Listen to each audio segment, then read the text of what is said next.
Our next lecture is on nephrology, and for that we have our lecturer Professor Numan Adesha with us today. He is family nephrologist. He is member of American Board of Medicine and Nephrology. He is professor of nephrology department in the ji and he is मुझे अर्शद भी कर दें। and he is consultant in Huma Hospital, Lahore. He will be discussing the latest updates about peritoneal dialysis. So we will be for this. Thank you. Bismillahirrahmanirrahim. Assalamu alaikum. It's good to see senior colleagues and teachers. MashaAllah.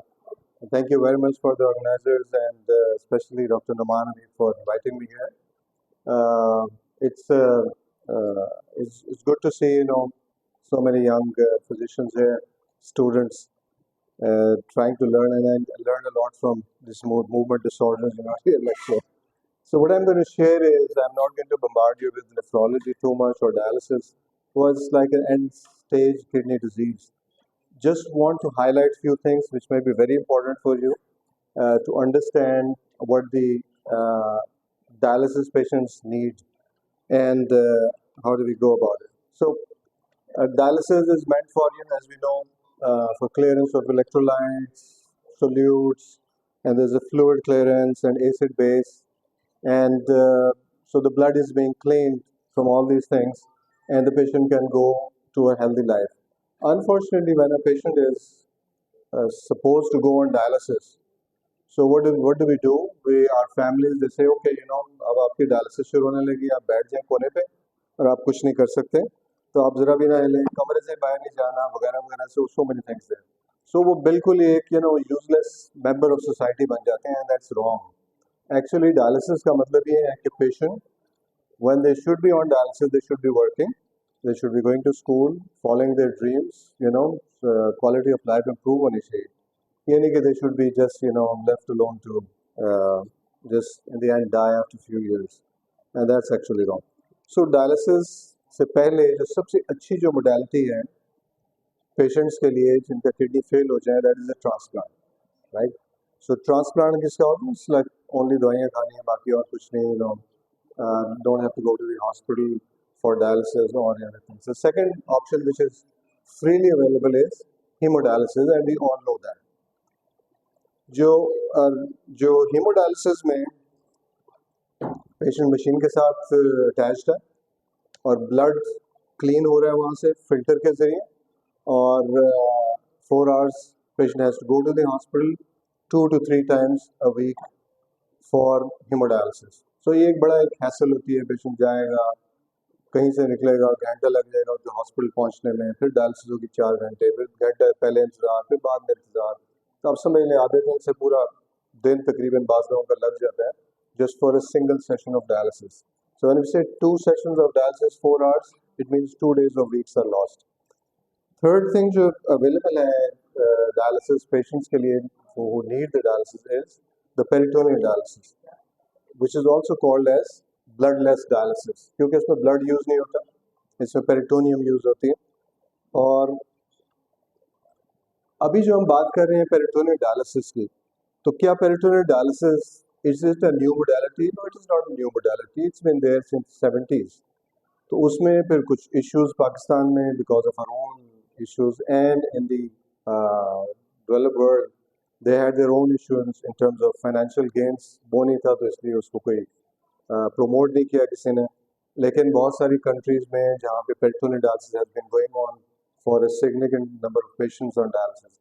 Or so it is not a new modality, or talk about something new when we tell you, but this is just like a renaissance. आपको सबको पता है Mona Lisa. It is not something this happened. It was a rebirth of art that created masterpieces. So that has, and I would take peritoneal dialysis to the similar level, that once you are starting the PD, or it's a rebirth of PD in Pakistan also. क्योंकि पाकिस्तान में Professor Tahir Shafee साहब ले, he was the main promoter of peritoneal dialysis. बहुत काम किया उन्होंने, लेकिन कुछ देर बाद जाके क्योंकि फ्लूइड अवेलेबल नहीं और ये वो बहुत सारी मुश्किलात हैं, तो उसके बाद फिर वो ऐसा कम हो गई. So when I came back in Pakistan, somewhere around 2007, तो उसके बाद से I had been doing it in Saudi Arabia and in USA. तो फिर we started this thing, and the people got along, and we have been doing it for.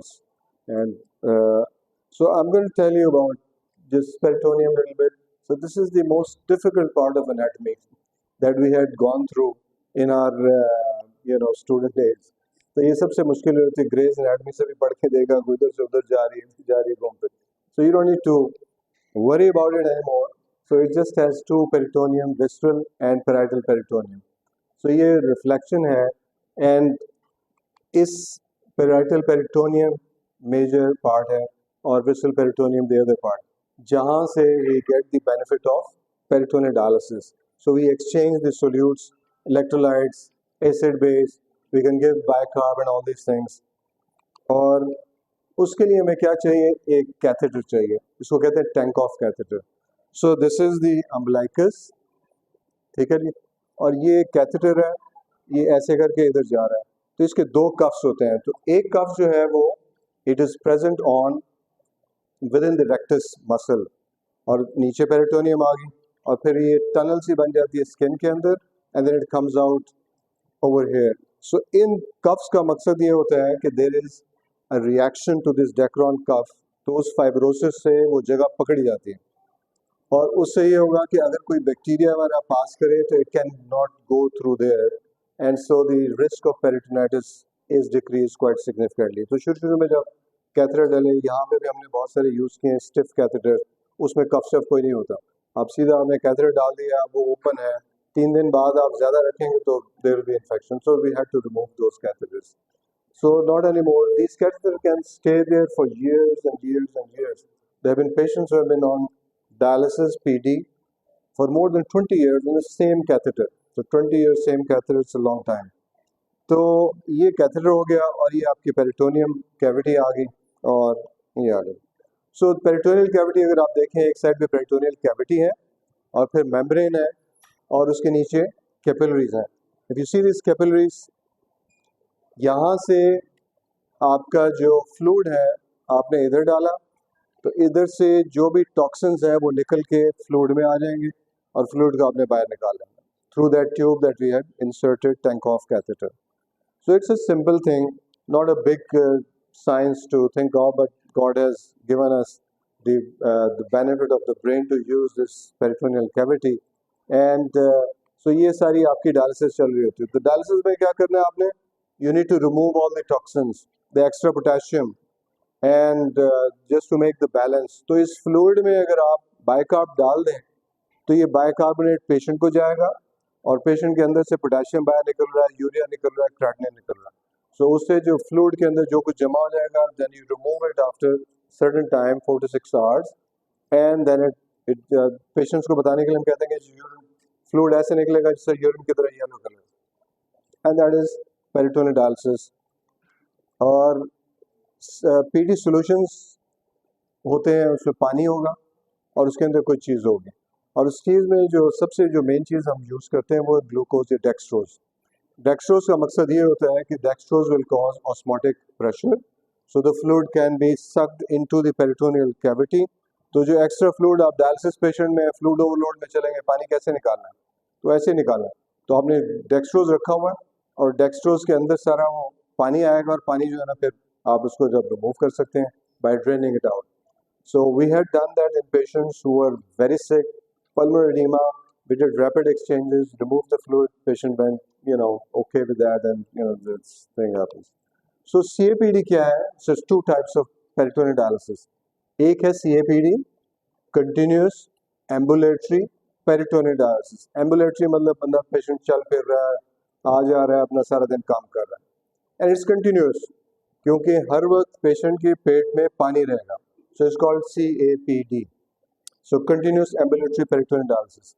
And आप करते क्या है? Patient बैठा हुआ है, लेटा हुआ है, whatever, and just hook himself or herself up with the bag PD fluid.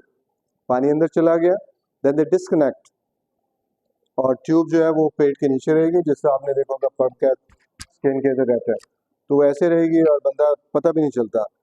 First time I saw in Pakistan PD patient with this thing was, I was I was not yet in medical school or just, planning. So my father told me, okay, let me show you something. So I went to, he took me to a shop. So there was this person who was behind the desk.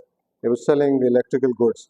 मैंने कहा यार दसो मैंने doctor बनना है फिर तुझे की करांदे हो अपना so he just lifted his shirt up and showed me this catheter and the catheter was there, it was undergoing peritoneal dialysis and that was a long time ago. So, and he was working, and you could see him. There was, no appearance of that sallow-looking, appearance of that patient जो आप usually hemodialysis patient में देखते हैं तो वो ऐसे कुछ नहीं है. So PD में और hemodialysis में बहुत फर्क है. Patient has a different glow on their face.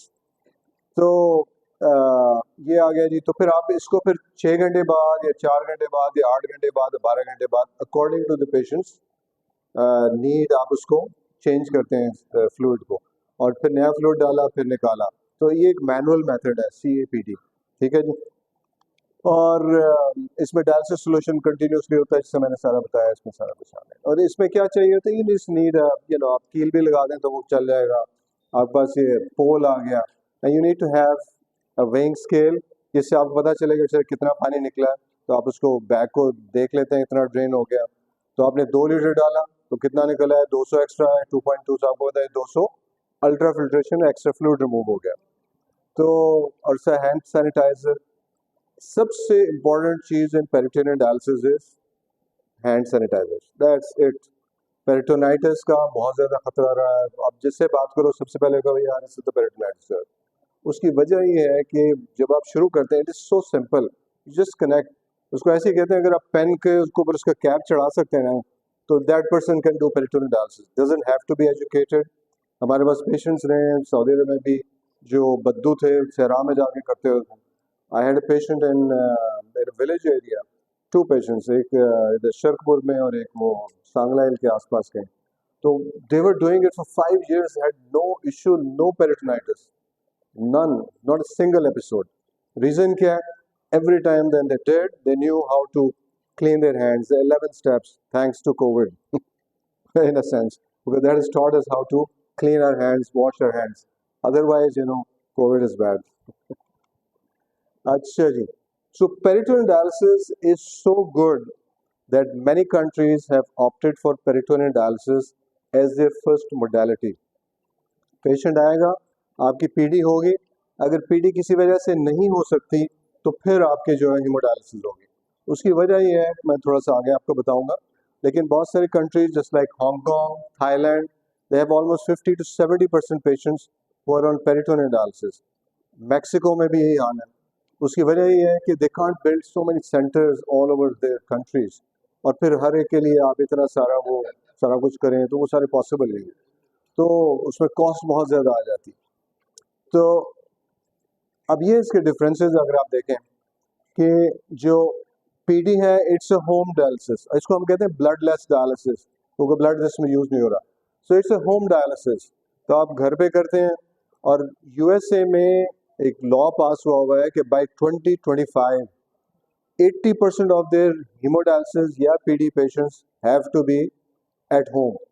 तो जो सेंटर 25% से ज़्यादा पेशेंट रखेगा इन सेंटर डायलिसिस में उनको पैसे नहीं मिलेंगे, रीइंबर्समेंट नहीं होगी, उनको फाइन लगेंगे. तो अब क्या हो रहा है? तो बहुत सारे पेशेंट्स अब होम हीमोडायलिसिस, होम पीडी में जा रहे हैं. और घर पे हीमोडायलिसिस करना बड़ा मुश्किल काम है. कैथेटर, ये वो, ब्लड वगैरह वगैरह, ये सारी चीज़ें. तो लोग फिर ऑप्ट करते हैं पेरिटोनियल डायलिसिस. तो ये आ गया. Assistance required, you don't need assistance, anybody can do it. थोड़ा सा समझ होना चाहिए, that's it. Even a person who is partially blind, who can see how to connect these things, he can do it. He or she is able. And we have patients, they are doing it on their own. फिर उसके बाद आ जाता है कि भी infection risk, जैसे मैंने बताया peritonitis risk, yes there was, लेकिन अब इतना नहीं है. अब 5 साल में एक बार से ज़्यादा नहीं होना चाहिए. अभी we are still struggling because we have to keep on hammering our patients कि भी आप हाथ साफ करके करो, हाथ साफ करके करो, हाथ साफ.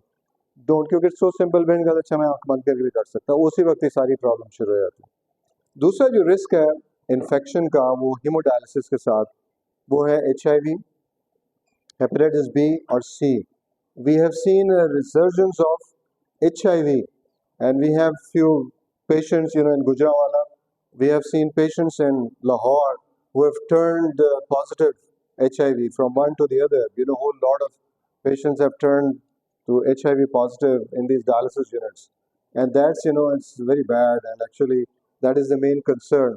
और उसको देखते हुए अगर आप पेशेंट को हीमोडायलिसिस की बजाय पीडी करें, घर पे करें, no risk of cross infection. और हमारी एक मेजर प्रॉब्लम हेपेटाइटिस सी, हर दूसरा तीसरा पेशेंट जो है ना बड़ी जल्दी रहता है। 70% of patients in 1 or 2 centers have turned to hepatitis C within a year। तो एक साल में नेगेटिव से पॉजिटिव हो जाते हैं। इट्स अ ह्यूज कंसर्न है। तो इसी तरह दूसरा जो एक इम्पॉर्टेंट एस्पेक्ट है जो हम लोग देखते नहीं है, वाटर यूजेज। एक हीमोडायलिसिस पेशेंट के एक सेशन में 300 लीटर पानी यूज होता है, ठीक है ना, somewhere around 300 litres per week, sorry 360। और उसको बनाने के लिए you waste almost 900 litres per week. So 900 litres. Karachi जहाँ पे पानी टैंकर माफिया ये वो खबरें सुन के हम लोग सर को हाथ से लगाते हैं कि यार पता नहीं खानों के पास लाहौर मुझे में हाल ना हो जाए किसी टाइम पे, तो हम लोग क्या करेंगे। तो इतना पानी वहाँ पे जाया जा रहा है, 900 litres for 1 patient 1 week, 2 sessions के हिसाब से। 3 सेशन करेगा तो और कितना जाया जाएगा। सो ये एक बड़ा ह्यूज इकोनॉमिक बर्डन है जो आ जाता है। फिर उसके बाद आपकी जो डेली आपकी ब्लडलेस डायलिसिस हो रही होती है, डेली आप कर रहे होते हैं डायलिसिस, तो उसमें जो मर्जी खाएं पिए, इजी लाइफ, फ्लूइड बढ़ गया, पानी ज़्यादा पी लिया, एक्स्ट्रा सेशन कर लिया, यू आर ओके। तो इस तरह की कुछ चीज़ें